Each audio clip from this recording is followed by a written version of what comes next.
Thomas, Oriane, Audin, Mathis. bonjour et bienvenue, nous allons vous présenter le Bad Robot. Notre projet, c'est donc un robot qui est capable d'aider les joueurs de badminton valides ou handicapés en détectant et en ramassant les volants de badminton se trouvant au sol. Pour réaliser notre projet, nous nous sommes répartis les tâches. Oriane s'est occupée de la modélisation sur les logiciels, Mathis et Thomas sont chargés de réaliser les différents essais sur les prototypes et aussi de la conception de la structure du robot.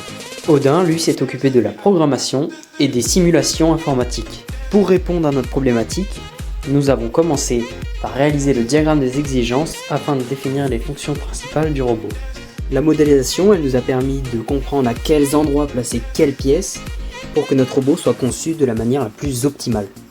C'est ce qui nous a donc permis de passer à la conception du robot et à l'assemblage des différentes pièces qu'il compose. Donc par exemple pour l'entonnoir qui est à l'avant du robot, on a d'abord réalisé des prototypes et ensuite on a réalisé la forme finale de l'entonnoir en bois que l'on a découpé nous-mêmes à l'atelier. Après de nombreux essais sur des prototypes, nous avons réalisé un système de remontée du volant qui, à l'aide d'une courroie et de différents crochets en corde de piano, permet de remonter un volant se trouvant au sol pour le déposer dans un bac de collecte. Notre robot est équipé d'une caméra, ce qui lui permet de détecter une couleur et donc un volant.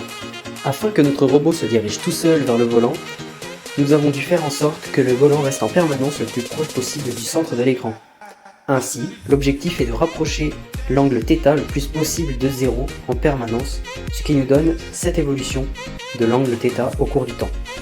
Par conséquent, lorsque le volant est à gauche ou à droite de la caméra, le robot effectue une correction afin de le replacer au centre de l'image. De plus, nous avons également utilisé le logiciel MATLAB avec Simulink qui nous a permis de créer une maquette numérique du robot.